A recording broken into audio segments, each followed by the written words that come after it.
In this video, I'm going to talk about the different stages of buying your first home and what to expect. When you're buying a home, it's normal to have different emotions. It's so much to think about. One minute you may be angry, one minute you may be elated, one minute you might be excited, one minute you might feel terrified, and one minute you might just get frustrated about everything. It's a normal process. Not everyone goes through it smoothly, but don't be terrified because it's to be expected, especially if it's your first time. Even if it's your second time, it can be a little frustrating, especially if it's been a very long time because the market does change over time. Either way, you're not alone. Stage 1. Oftentimes, buyer can't seem to find what they want, especially if you're searching with someone else, like your spouse or significant other. It can be very frustrating not knowing exactly what you guys can come to an agreement with. Take time and take a deep breath. Set time aside to kind of narrow things down to what's most important. Work together with your partner or your spouse to develop a list of needs and wants and narrow down to what's most important between the both of you. That will save you a lot of headache and pain. Then, you found your dream house or the house you've been waiting to get. You're very excited. You've already mapped out where exactly you want to put your furniture and what room each person is going to have. What room your new baby will sleep in, what room your kids will have, your oldest kid will obtain. All those things are very exciting and you can't wait to move in. So there's some excitement there, also some fear, which is normal. Those are normal feelings. Next, you won't be able to stop talking about your new home. Every now and then I have a few buyers that hold back on letting others know that they're buying a home before they close. But most people are going to be telling everybody, showing them pictures, scrolling online, pulling up the listing and letting everyone know what they found and what they're going to be moving into. There's a stream of excitement there, and it's normal feelings. Those are all normal feelings. You're going to be filling out a lot of paperwork.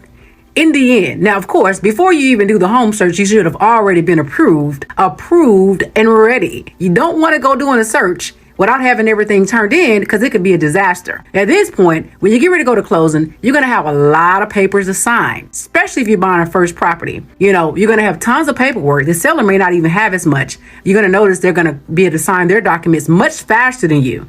So your heart's going to be racing. You're going to have a lot of excitement about what you're trying to do and get closed. And you're hoping that everything goes through, especially if there's some sort of delay. Don't panic. Oftentimes there's a delay. That's the very reason why you want to work with a preferred lender, with someone who's very knowledgeable in the community and someone who actually gets the job done. Because the last thing you want to do is go to closing and find out your loan officer has not been working along and now there's a source of delay. It can be very frustrating to get to closing and you have not got all your stuff in, or there's something missing because they didn't do the checklist. Always communicate with your lenders and making sure they have everything you need. Don't even wait till they contact you. Send emails or messages to make sure they're on top of their game. Now, if you got a real professional, they're going to be contacting you anyway, so you won't have to worry about that. But unfortunately, there's tons of realtors, there's tons of lenders. So I don't know who you're going to be working with, but anybody I send my people to, we're going to get the job done and they're going to have open communication with my buyers. That's what's most important, having open communication. There's no greater joy than having a loan officer that really takes the time to get to know the client and communicate with them about their needs and ensuring that we're going to have a successful closing. And of course, before you get to the closing, you're going to have the home inspection that you're going to pay out the pocket for. You also may have to pay for the appraisal out of the pocket. In most cases, you pay for the appraisal up front before closing. So between both of those, that's $1,000 right there out of the pocket.